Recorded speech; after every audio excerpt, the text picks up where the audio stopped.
Hey tankers, it's Ace back with another one of my videos. I know it's long overdue, and for that I'm very sorry.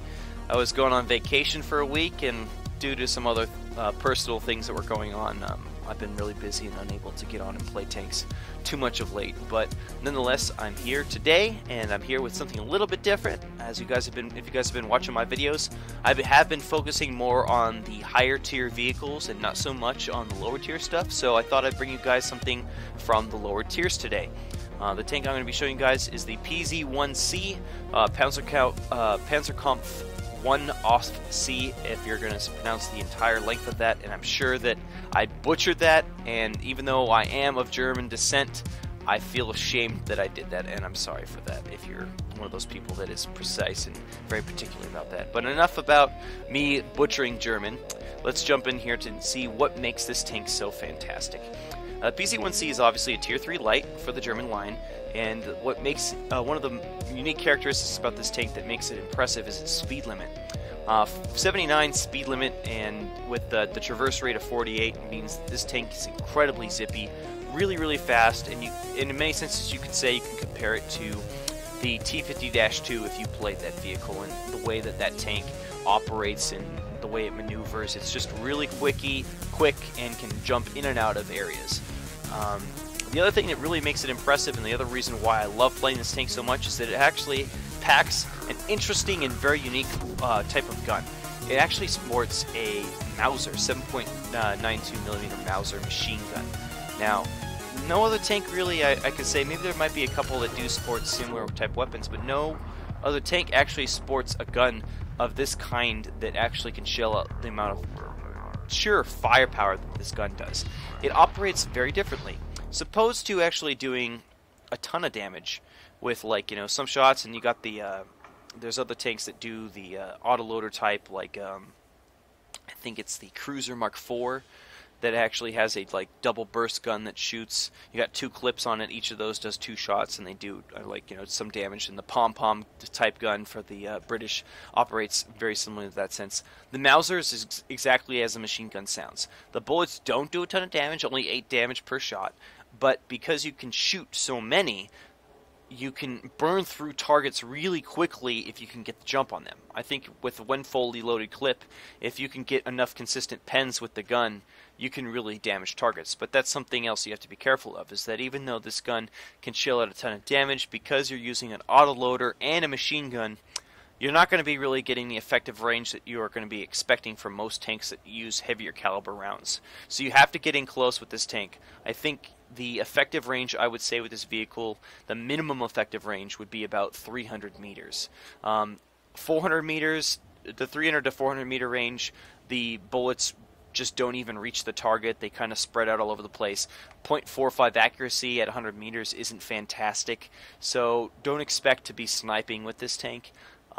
If you do have the advantage of terrain and you can get an opportunistic shot on a target, you can try it, but make sure it's within that 300 meter range limit. Really, the best effective way to use this tank is using its speed and maneuverability to flank enemy tanks, and then to dump all your shells, or your whole clip, into the back or rear ends of enemy tanks where they have weak armor, and you can get that low penetration gun to actually go through and do that consistent 8 damage for every single shot.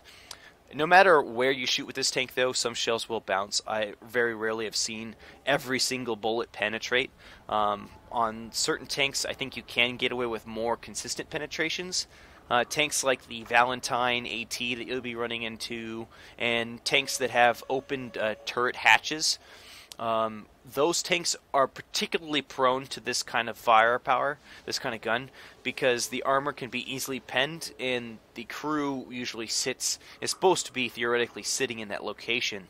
So by shooting in open hatches and open turret vehicles, you're going to be able to get more consistent pens and burn through those tanks. So if you're playing an open crew tank, stay away from this tank as much as you can, and vice versa. Go for those tanks at any opportunity you can and just burn them up, because they're fun to destroy and really easy to do in this vehicle. As for my vehicle setup, as you can see, I had the Pz.Kpfw. Not a lot. The tank isn't available anymore. It's a really cool, fun little tank. that if you have the fortune of having, you'll talk about how much you loved it back when it was on the mainstream. It was on the market, but they removed it, and it was a two-man crew vehicle, and I played a lot of matches in that tank, and as a result, I was able to get a really fantastic crew that was able to translate perfectly to this tank. So I actually have a premium tank for this little guy. And I know a lot of people will pew this because my tank crew for this vehicle is ridiculous for tier 3. And most of the people that play in these lower tiers, I'd say about 85 to 90%, do not have a crew that's going to look that good. And I sorry, but I do the occasional seal clubbing in this tank because it's just so much fun to drive. Sue me. Nonetheless, the video I'm going to be showing you guys today is of how to properly execute and use this vehicle, and there were some good players in there.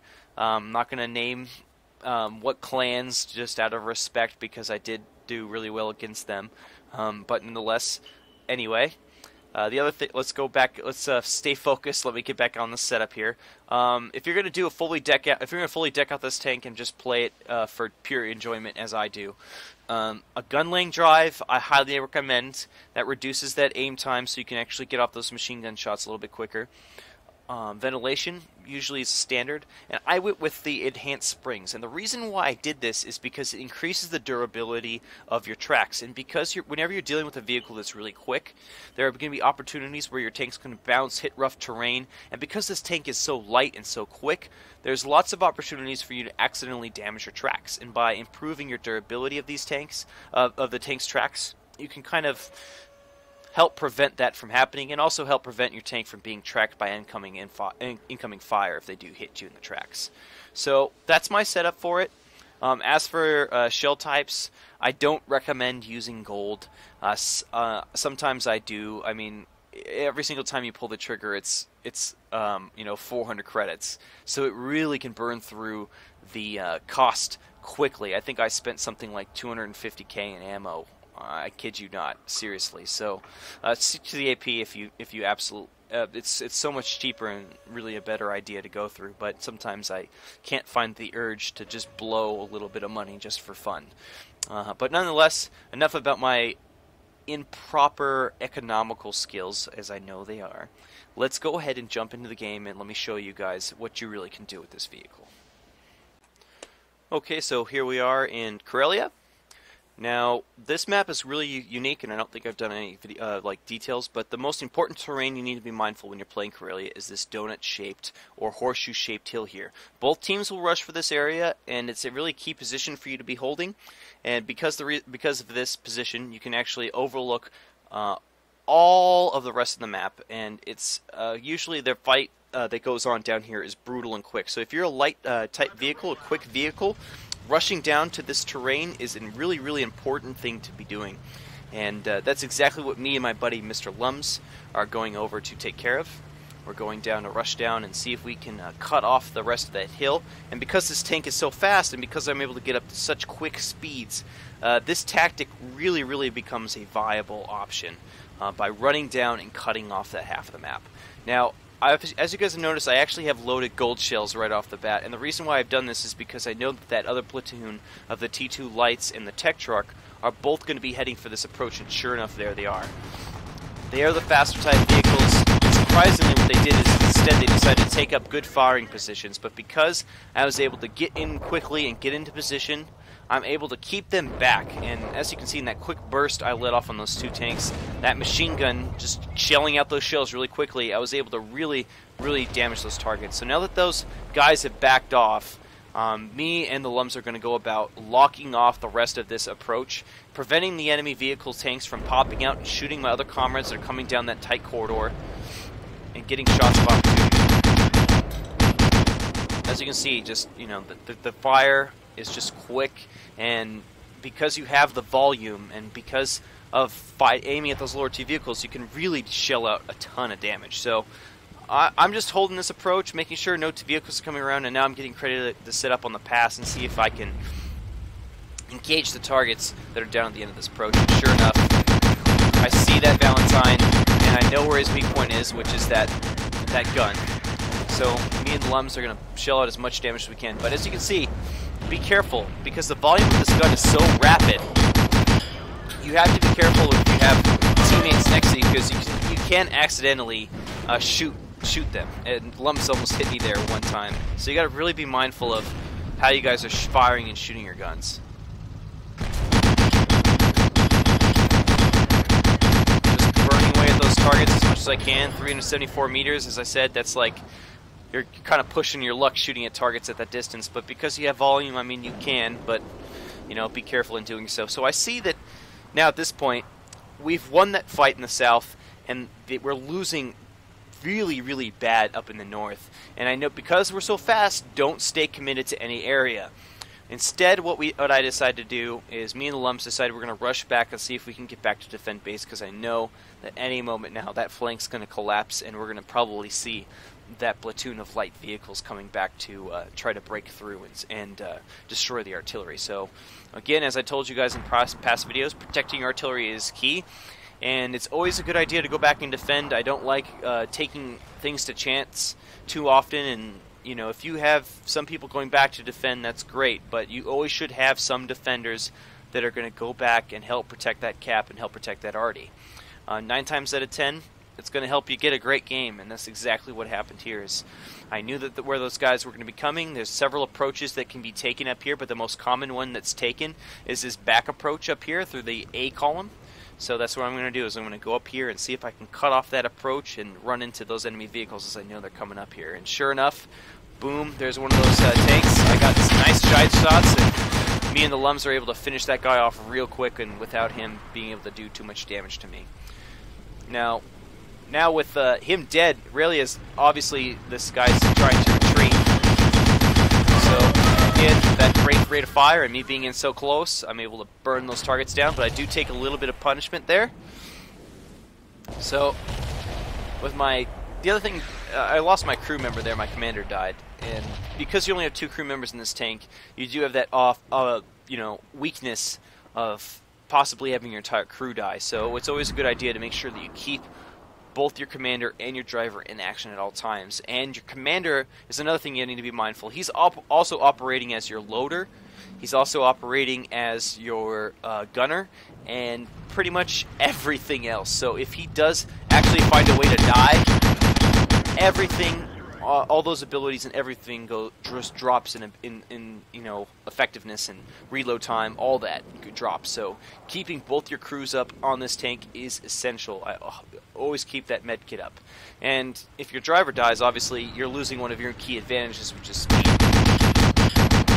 So as you can see, within that 300 meter range, I'm able to just burn through these targets really quickly. And because of the great speed of the PZ-1C, you're able to both scout and fight effectively. And Tier 3, it's just a great. So this game obviously is in the bag, but I'm not done yet. I'm still looking for kills and just enjoying just running around and just messing vehicles up. So looks like that other T2 light has gone back to defend the base, and while I'm going back to see if I can engage him, we run into our artillery pieces, and I'm going to kind of play a feint there. I kind of made him think that I was going the other way, but he wasn't paying any attention to me, so again, I'm able to just strafe by him real fast and destroy him and not even slow down, really. And now I know that Wesp has definitely seen his buddy die. He knows I'm here, so I'm going to just blow past him as fast as I can. He's trying to aim at me, and thankfully he misses. I got really lucky there. And boom, that Wesp is done too. And as you can see, against light armored vehicles at that range, you can just destroy those targets really, really quickly.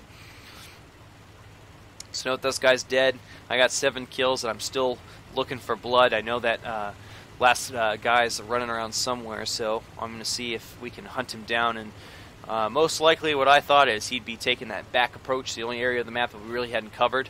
And I'm going to see if I can go back and help protect my arty once again. Just, again, seeing how fast and how maneuverable this vehicle is, I'm able to zip around really quickly. The other thing I forgot to mention is I've kind of forgot to unload the gold shells. But, 10 extra pin isn't huge. Nonetheless, I paid for this game incredibly in my wallet. I think it was something like a 200,000 credit game. So be careful when you're using gold shells in this, and don't make the mistake I made here. But nonetheless, I'm able to get that T2 light down and finished up the game with 8 kills and 9 overall for the platoon. So there you go, guys. PZ1C, fantastic tank. I know this was a little bit of seal clubbing, so do forgive me, and feel free to leave a comment in the description, and subscribe if you're interested in more videos. Anyway, thanks so much for watching, and I will see you guys soon. Bye-bye.